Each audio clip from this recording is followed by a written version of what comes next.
안녕하세요. 오늘도 사연살롱을 찾아주셔서 감사합니다.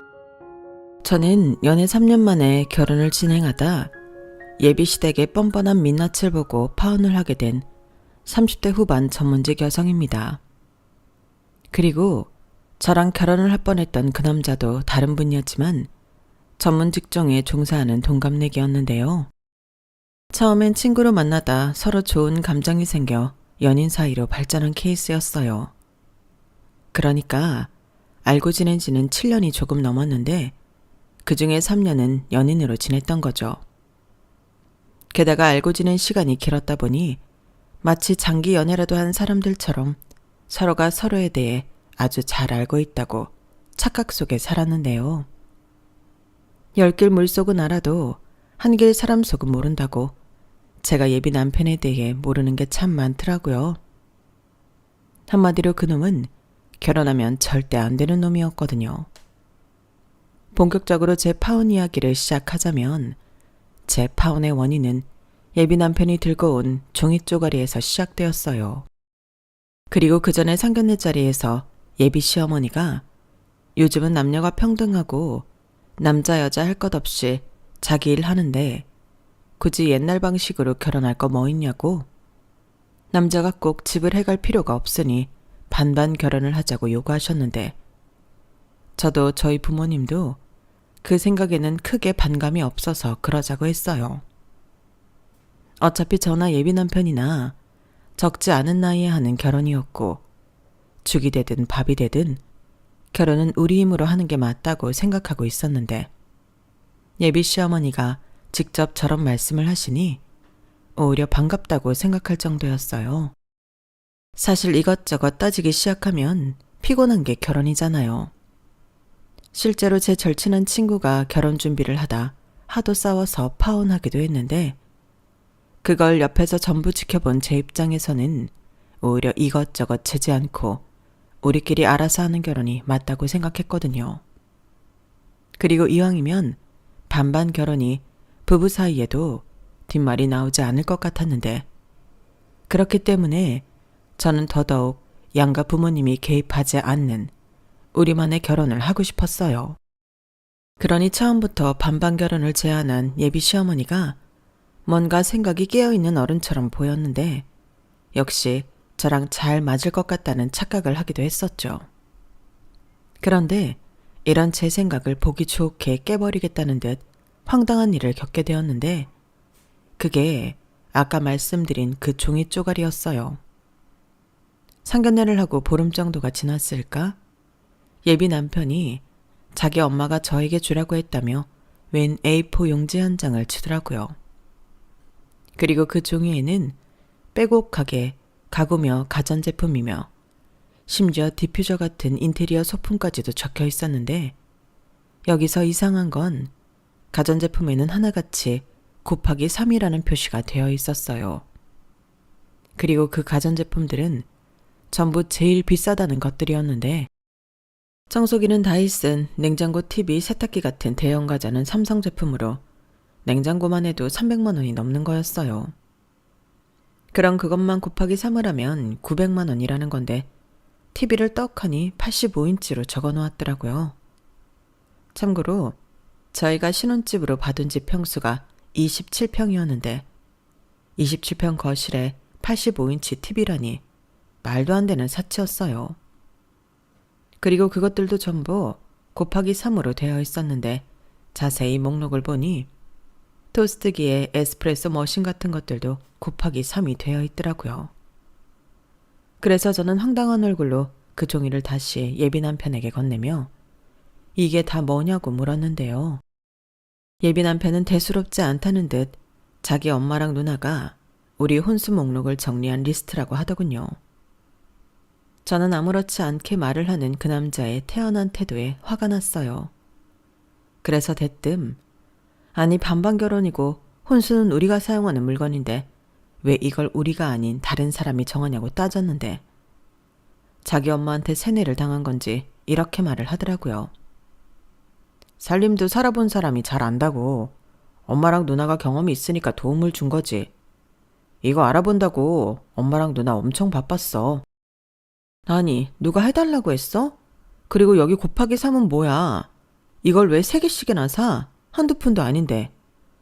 아, 그거? 우리 엄마랑 누나네 가전제품이 연식이 오래돼서 우리 살 때 같이 사라고 표시해둔 거래. 이렇게 같이 사야 할인도 많이 받고 좋다고 하더라. 나는 잘 몰라. 아무리 몰라도 그렇지. 이런 걸 아무렇지 않게 가져오면 어떡해? 그리고 우리 반반 결혼하는 거 아니었어? 자기는 이렇게 크고 비싼 물건들이 우리 신혼집에 어울린다고 생각해? 여기 곱하기 3도 그래. 그럼 이 돈은 누가 내는 건데?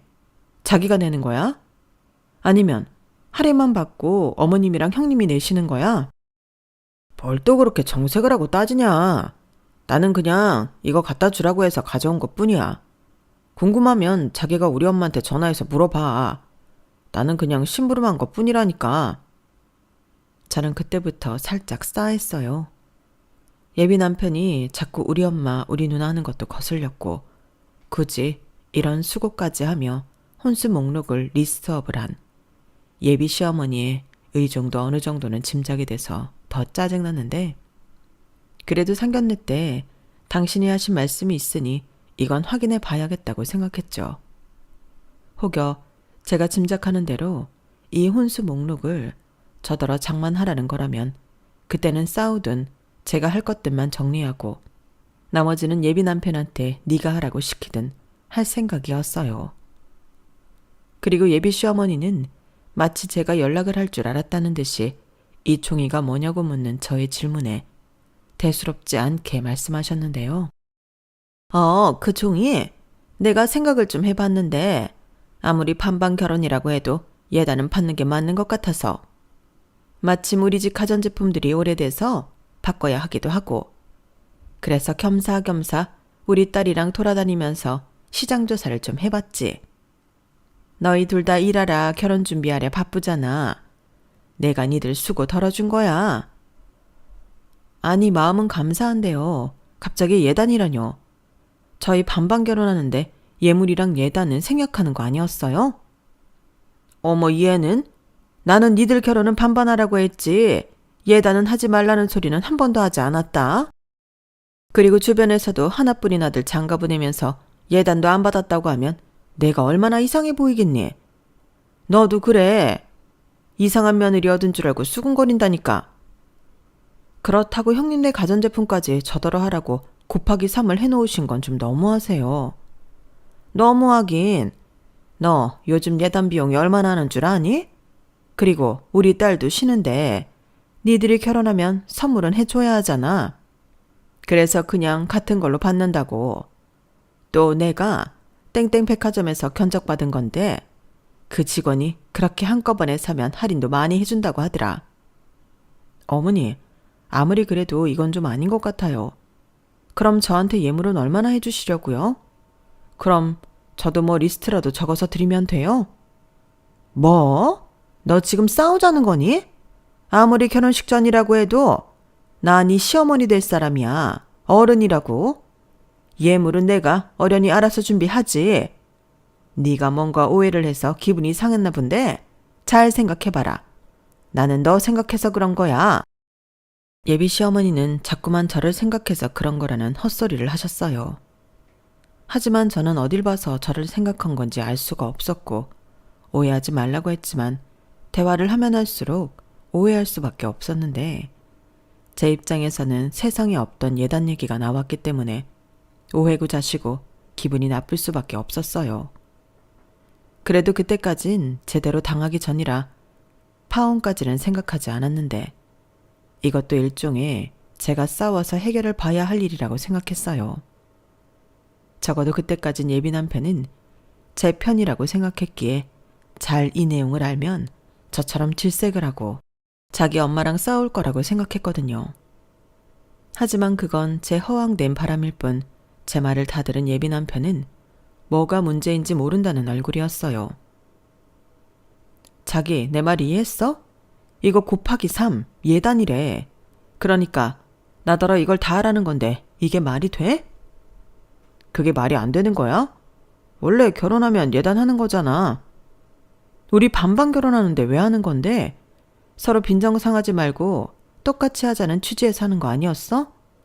그럼 혼수도 반반 결혼에 포함인데 이거 절반은 자기가 해야 해. 왜?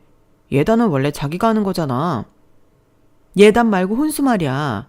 지금 이 혼수 목록에 은근슬쩍 예단이 끼워져 있긴 하지만 우리 혼수는 반반씩 해야지. 그 물건 나만 써? 그리고 생각 잘하고 대답해. 내가 예단을 하면 자기는 나한테 예물을 해줘야 한다고. 나한테 이 정도로 뜯어가면 나는 뭐 가만히 있겠니? 아니 왜 말을 또 그렇게 해. 뜯어가긴 뭘 뜯어가. 알았어.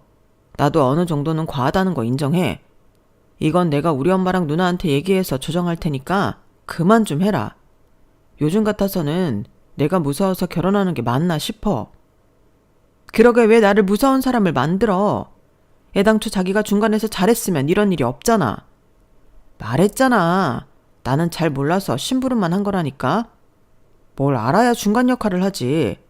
그리고 이제 알았으니까 내가 가서 말을 한다고 하잖아. 사람 좀 그만 잡아라. 저는 예비 남편의 짜증스러운 태도에 저 역시 짜증이 났어요. 저는 이 인간이 이 정도로 멍청한지 몰랐거든요. 그도 그럴 게 저는 예비 남편이 똑똑하고 스마트한 사람이라 좋아했는데요. 사귀게 된 계기도 그거였어요. 제가 원래 좋아하는 남자 이상형이 자기 일을 하는 지적인 남자였거든요. 그리고 연애하면서 그 점이 가장 마음에 들어 결혼까지 결심한 건데 결혼을 준비하는 동안 이 남자는 세상 천지 이런 바보 멍청이가 없었어요. 그리고 모른다고 하면 만사 형통이라고 생각하는 건지 저는 저런 무책임한 태도에도 화가 났는데 일단 서로 얘기가 된 부분이 있으니 기다려볼 생각이었죠. 하지만 며칠이 지나도 돌아오는 대답은 없었고 예비시댁에서는 그냥 그대로 진행하길 바라는 것 같았어요. 아니, 말을 하긴 한 건지 어쩐지 예비 남편은 저를 피하는 것 같았는데 아무리 생각해도 예단이랍시고 그 가전제품을 전부 사주는 건 영 마음에 들지 않았죠. 그래서 너도 한번 당해봐라 하는 마음으로 저도 버텨볼 생각이었는데 약간의 호기심으로 그 리스트에 적힌 물건들을 조회해서 값을 계산해봤더니 1억 가까운 견적이 나오더라고요. 사실 리스트만 봐도 그 정도 금액은 나올 것 같아 놀랍지도 않았는데 그래도 정확한 금액을 보니 화가 나는 건 어쩔 수 없었어요. 저희가 계약하기로 한 그 아파트 보증금이 다 해서 2억 2,500이었거든요. 그런데 혼수가 1억이라니 아무리 좋게 생각해보려 해도 말이 안 되는 거였어요. 그렇잖아요. 그럴 돈이 있으면 차라리 더 넓은 집을 찾는 게 맞죠. 아니, 3억이면 집을 살 수도 있는데 그럴 돈을 이렇게 쓴다는 건 돈을 그냥 쓰레기통에 버리는 것과 다르지 않다고 생각했어요. 물건이란 게 처음에야 새 제품이고 신상이지.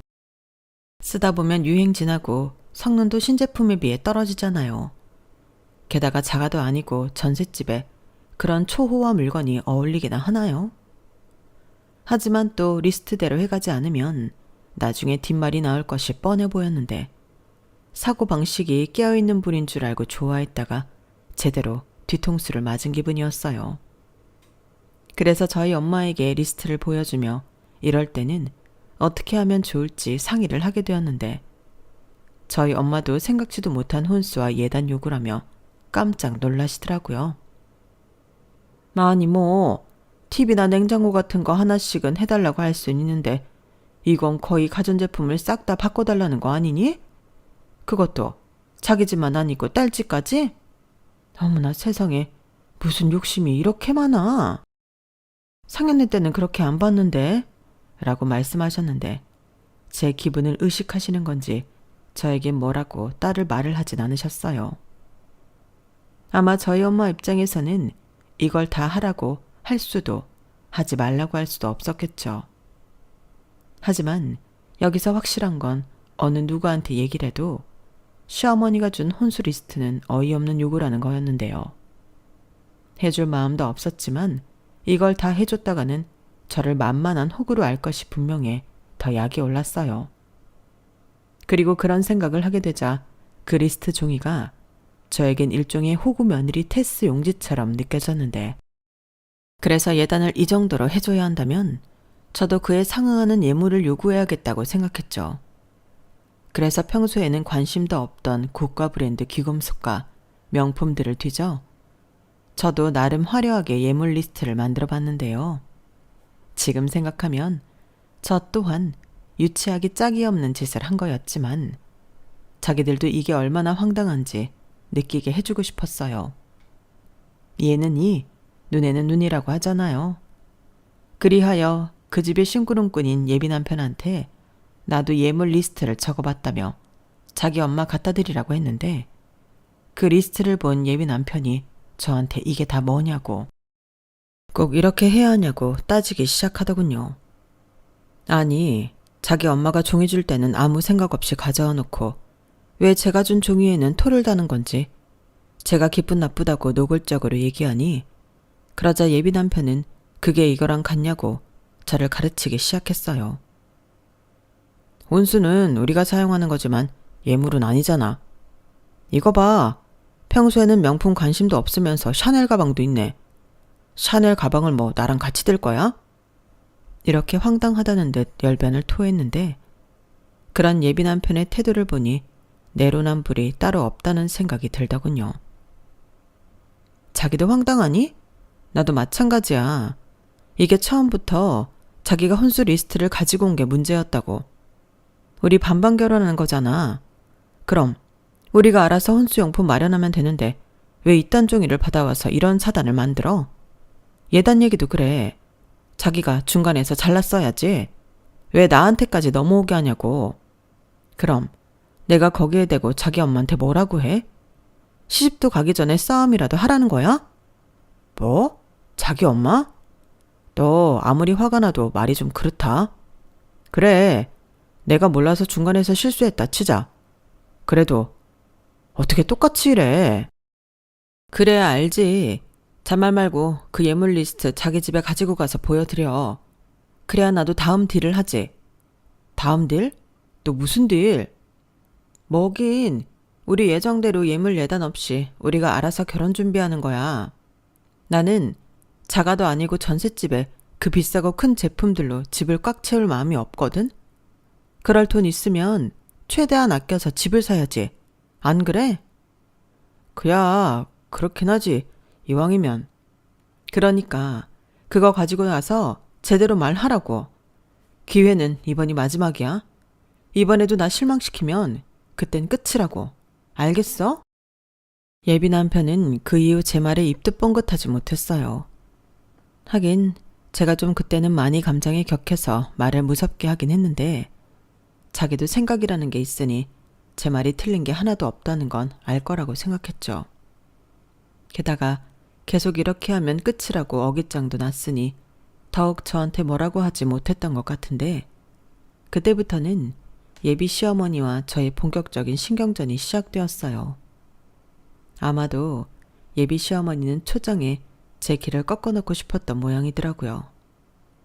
상견례 때는 남녀가 평등하다고 하시더니 고부 사이는 상하관계가 그렇게 따지시는 건지 서로 잘 보여야 하는 그 시간에 감사하게도 예비 시어머니는 점점 당신의 밑바닥을 저에게 보여주셨어요. 결국 그런 당신의 행동 때문에 저라는 복덩이 며느리를 놓치게 되었는데 여기서 한 가지 제가 예비 남편과 예비 시댁에 알리지 않은 사실이 하나 있었거든요. 저는 어릴 때부터 참 돈을 잘 굴리고 모으는 데 소질이 있었어요. 희한하게 이렇게 하면 돈이 되겠다, 이렇게 하면 목돈을 모으겠다 하는 계산이 빨리빨리 되었는데 그렇다 보니 20대 첫 직장을 다니고부터는 꾸준히 돈에 관련된 공부를 하게 되었어요. 그리고 처음엔 소액으로 소액 투자를 해서 돈을 잃고 벌기도 하며 경험을 쌓았는데 그렇게 시간이 지나고 노하우가 생기니 과감한 투자도 하며 제법 돈을 벌 수 있었죠. 그 때문에 연인이었던 예비 남편한테도 노출하지 않은 재산이 2억 가까이 있었는데요. 물론 처음부터 숨길 생각은 없었지만 주변에서 하도 돈에 대해서는 모든 걸 오픈할 필요는 없다고 조언을 해줘서 상대였던 예비 남편이 어느 정도를 준비했냐에 따라 결정하려고 했는데 일단 1년 정도는 오픈할 생각이 없었어요. 그 후에는 조금씩 투자 수익이라며 오픈할 생각이었는데 걱정하지 않았던 돈 문제가 결혼 전부터 발목을 잡으니 저는 제 결혼을 위해서라도 이 사람들의 됨됨이를 알아봐야겠다고 생각했죠. 그래서 그 첫 번째가 원하는 예단을 해주는 대신 예물을 어떻게 해줄 건지 그걸 알아보는 거였는데요. 분명 자기 아들에게 예물 리스트를 받았을 때 예비 시어머니는 며칠이 지나도 연락이 없었어요. 제가 예비 남편에게 몇 번이고 리스트에 종이 드린 거 맞냐? 왜 아무 말도 없으신 거냐? 재차 확인도 했는데 예비 남편은 모른다고 짜증을 내더라고요. 그래서 왜 짜증을 내냐고 저도 똑같이 화를 냈고 그때 그 남자는 저 때문에 지금 자기 집 분위기가 엉망이 되었다고 했는데요. 그걸 왜 내 탓을 하냐고 따지니 그 남자 그러더군요. 나는 결혼이 이렇게 스트레스 받는 일인 줄 몰랐어. 그냥 남들 하는 것처럼 하면 되는 거 아니야? 왜 결혼도 하기 전에 우리 엄마랑 싸우려고 드는 건데? 나는 네가 그런 여자인 줄은 몰랐어. 이런 소리를 하는데 순간 저도 화가 나서 결혼이고 뭐고 엎어버리고 싶었어요. 서로 평생을 함께 하려고 하는 결혼인데 이럴 일인가 싶어 서로 시간을 갖기로 했죠. 그러자 그 남자는 자기도 성질이 났는지 알겠다고 했고 그렇게 저희 결혼 준비는 올 스톱이 되었는데요.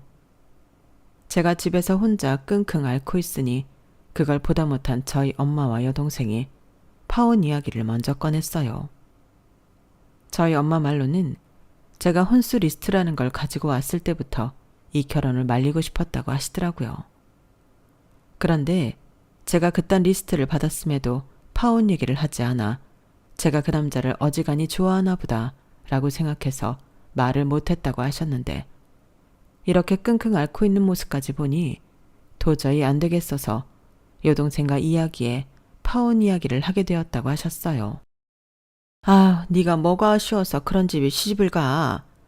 전에는 엄마가 아무 말도 못했지만 하나를 보면 열을 한다고 저렇게 자기만 생각하는 집에 시집가면 더만 고생해. 그래 언니야. 언니 너는 평소에는 엄청 똑똑한 척하면서 왜 그런 집 남자를 만났어? 그리고 그 남자도 그래. 마마 보이냐? 자기 엄마가 자기 욕심만 부리면 자기가 먼저 뭐라고 해야지. 장가를 누가 가는 건데? 언니 너 정말 그 집에 시집갈 거 아니지? 몰라. 지금 나도 머리가 터질 것 같거든. 이미 전셋집 계약도 했지. 사람들한테 결혼한다고 이야기 다 했는데 뭐부터 어떻게 수습해야 할지 모르겠다고. 어디 그뿐이야? 나 사람들 입에서 오르내리는 거 딱 질색인 거 알지? 파혼해봐. 얼마나 많은 소문이 퍼지겠어. 그런 생각을 하면 파혼도 쉽지 않단 말이야. 그리고 내가 먼저 파혼 얘기해봐. 집 계약금이랑 각종 위약금 내가 부담해야 할걸? 그러니까 언니 네 말은 남들 보기 쪽팔리고 돈 아까워서 파혼 못한다는 거야? 아니 자기 인생이 걸린 일인데 그깟 돈이 대수고 쪽팔린 게 대수냐고. 그래 수연아, 이건 소연이 말이 맞다. 괜히 후회하지 말고 잘 생각해. 엄마는 이 결혼 안 했으면 좋겠다. 아빠도 마찬가지야. 엄마가 자세한 얘기는 안 했는데 너 힘들어한다고 하니까 그럴 거면 가지 말라고 하라고 했어. 저는 엄마와 여동생의 말에 순간 너무 자괴감이 들어서 힘들었어요. 나름 이만하면 괜찮은 사람이라고 결혼까지 결심한 건데 가족들까지도 뜯어말리는 결혼이라니. 내가 이렇게 사람 보는 눈이 없었나? 짜증이 나더라고요. 그래서 이왕 깰 결혼이라면 이 사람들이 어디까지 바닥인 건지 확인해보고 싶었는데요. 이건 또 무슨 심보냐고 생각하실 수 있겠지만 나중에 후회를 하지 않으려면 저도 확실하게 그 바닥을 봐야 한다고 생각했어요. 그래서 이번에는 예물 리스트보다 조금 더 파격적인 제안을 예비 남편과 예비 시어머니에게 해볼 생각이었어요. 자기야, 내가 생각을 좀 많이 해봤는데 1억 혼수를 할 바에는 그냥 내가 집 보증금을 다 할게. 대신 계약자는 내 이름으로 하고 자기 돈으로 어머님이 얘기한 혼수하자. 자기 돈이니까 어머니 댁이랑 형님 댁에 가전하는 것도 뭐라고 하지 않을게. 정말? 정말 그렇게 해도 되겠어? 자기 말대로 나도 똑같이 예물 리스트대로 받는 건 양쪽 모두 돈질을 하는 것 같고 합리적으로 생각하려고. 야, 우리 자기 쿨하다. 알았어. 그럼 나야 땡큐지. 엄마랑 누나한테 생색도 나고.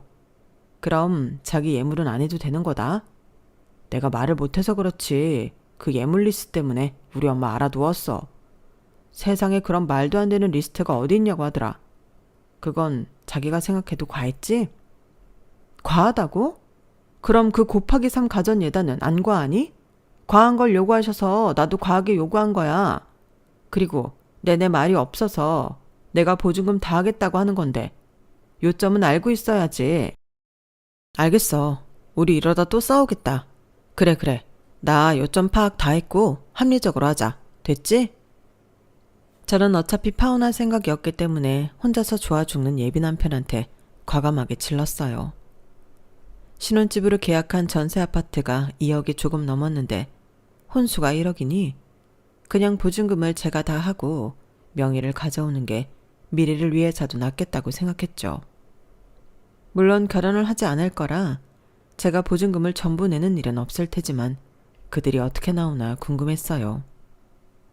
그런데 그 사람들은 제 생각보다도 더 고약하고 이기적인 사람들이었는데 예비 시어머니가 자기 아들 말을 듣고는 득달같이 전화를 하셨더라고요. 목소리만 들어도 신이 잔뜩 나 있었는데 그리고는 저더러 한번 만났으면 좋겠다고 하더군요. 저 역시 바라는 거라 그러자고 했는데요. 성질도 급하지 당장 내일 보자고 하더라고요. 어머니 저 왔어요. 그래 어서 와라. 배고프지? 우리 일단 밥부터 먹을까? 내가 우리 며느리 맛있는 밥 한번 사주려고. 와 감사합니다. 그럼 저 비싼 거 시켜도 돼요? 그럼 먹고 싶은 거 다 시켜라. 그리고 내가 할 말이 좀 있는데 혼수 말야. 내가 곰곰이 생각을 해봤는데 그 집이 니네들 집도 아니고 좁은 전세 아파트인데 혼수를 좀 줄여야 하지 않나 싶어서. 네? 줄인다고요? 그건 제가 작성한 리스트도 아니고 어머님이랑 형님이 적어주신 거잖아요. 그래 맞아. 근데 그때는 이왕이면 니들 좋은 거 썼으면 좋겠어서 뭘 잘 모르고 한 거고 지금은 생각해보니 우리 딸이 먼저 결혼을 한 선배지 않니? 그렇게까지 할 필요가 없다고 하더라고. 이사하면 가전제품들도 망가지고 하는데 전세 사는 동안은 가성비 좋은 걸로 쓰고 니들 집 사서 이사할 때 그때 좋은 걸로 하는 게 낫다고 하더라. 그래서 전에 저한테 주신 것 말고 다르게 혼수를 준비하시겠다는 말씀이세요? 그리고 혼수는 정우 씨가 아니라 어머님이 하시는 거예요?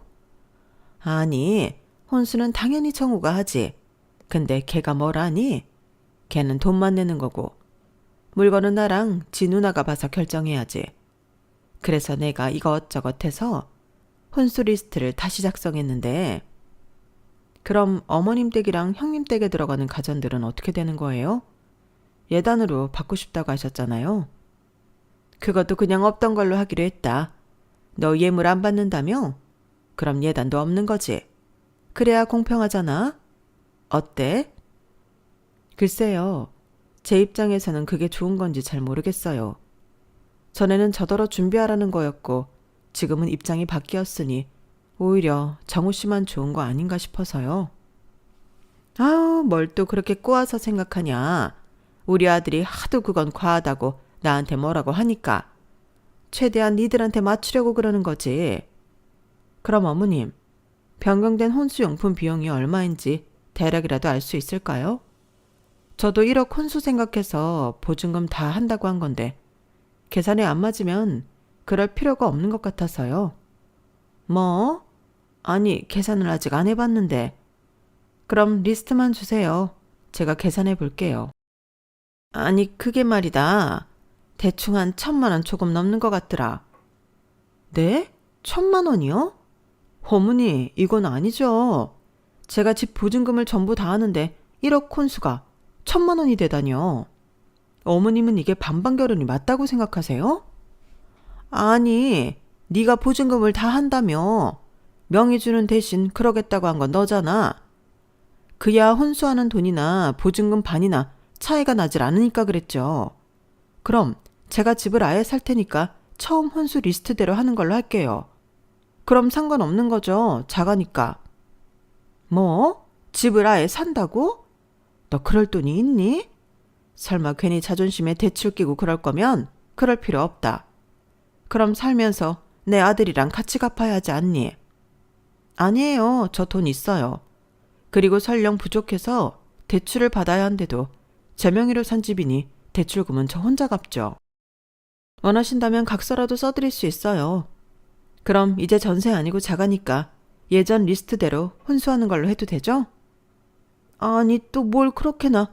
근데 너 정말 돈 있는 거 맞니? 괜히 하는 소리 아니야?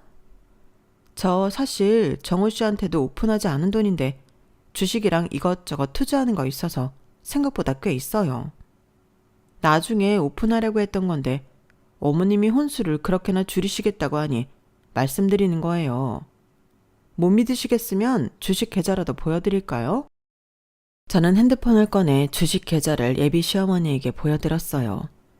그러자 놀란 토끼 눈이 된 예비 시어머니는 뜻밖의 횡재라도 했다는 듯 활짝 웃으셨는데 그럼 알겠다고 예전 리스트대로 혼수를 하는 걸로 하자고 하시더군요.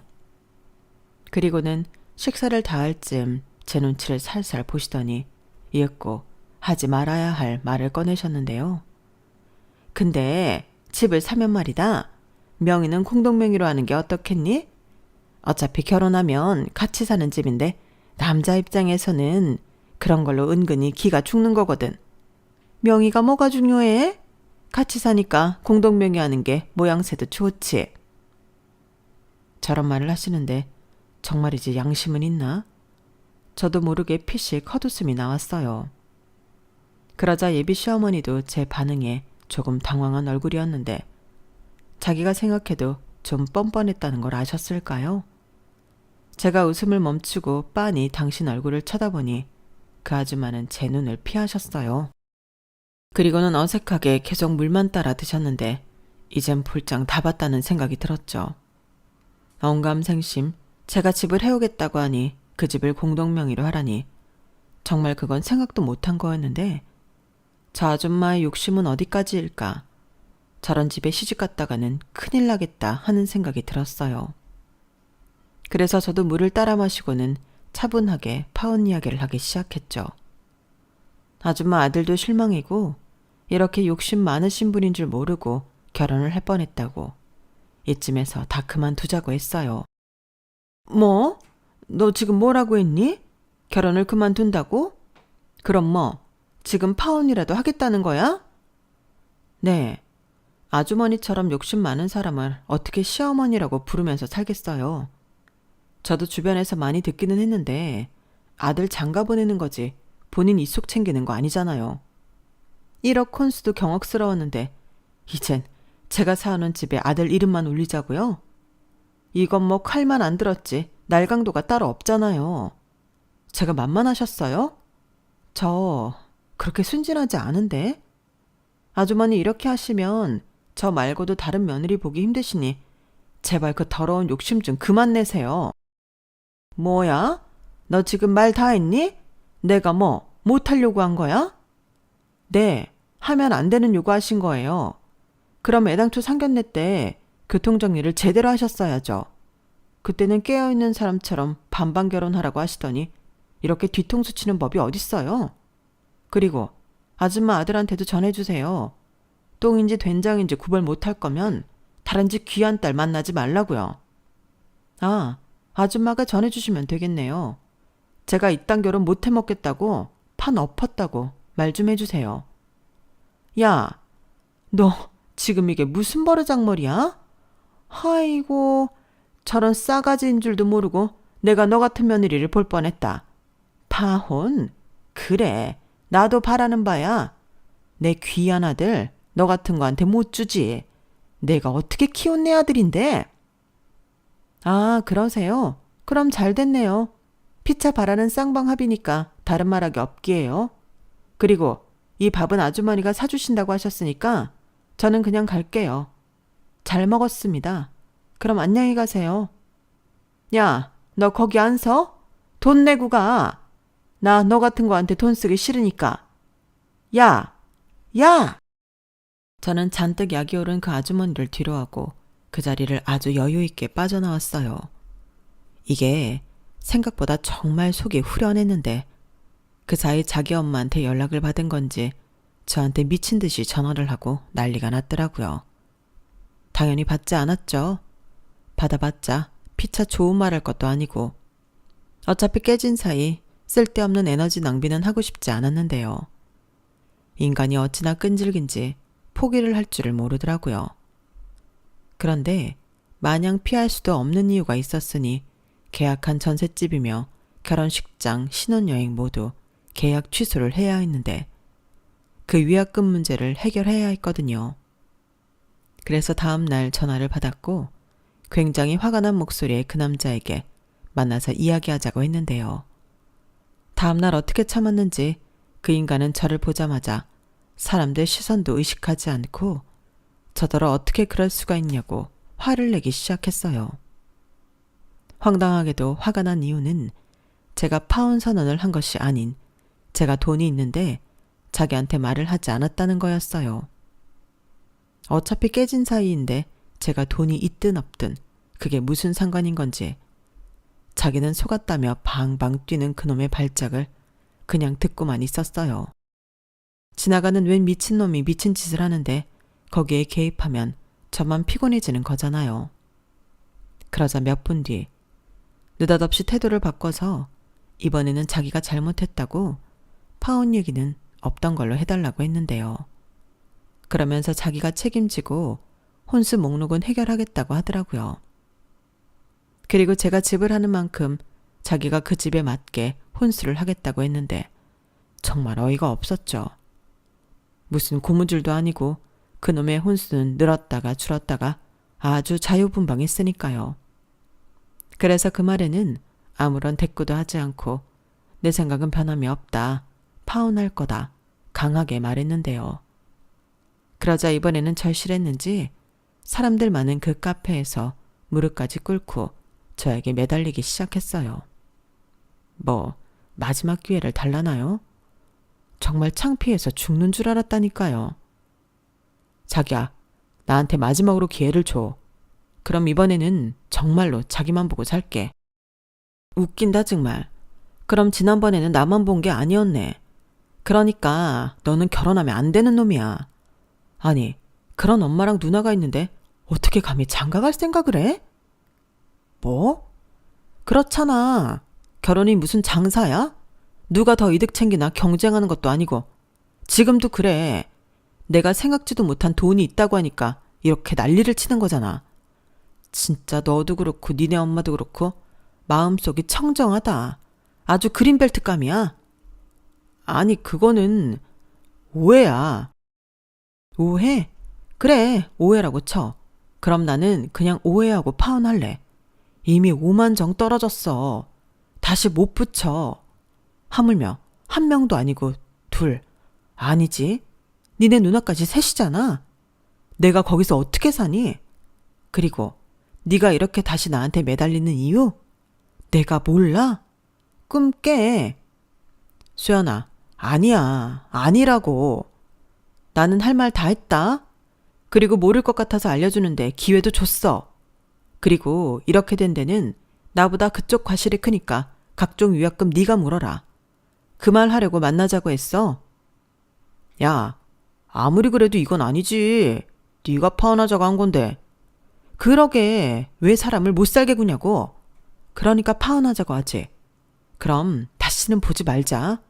다른 친구들한테도 가급적이면 얘기하지 말고. 나는 괜찮은데 소문나면 쪽팔리지 않겠어? 그럼 영원히 안녕. 저는 그렇게 말하고 열받은 그놈을 뒤로하고 집으로 불이 나게 돌아왔어요.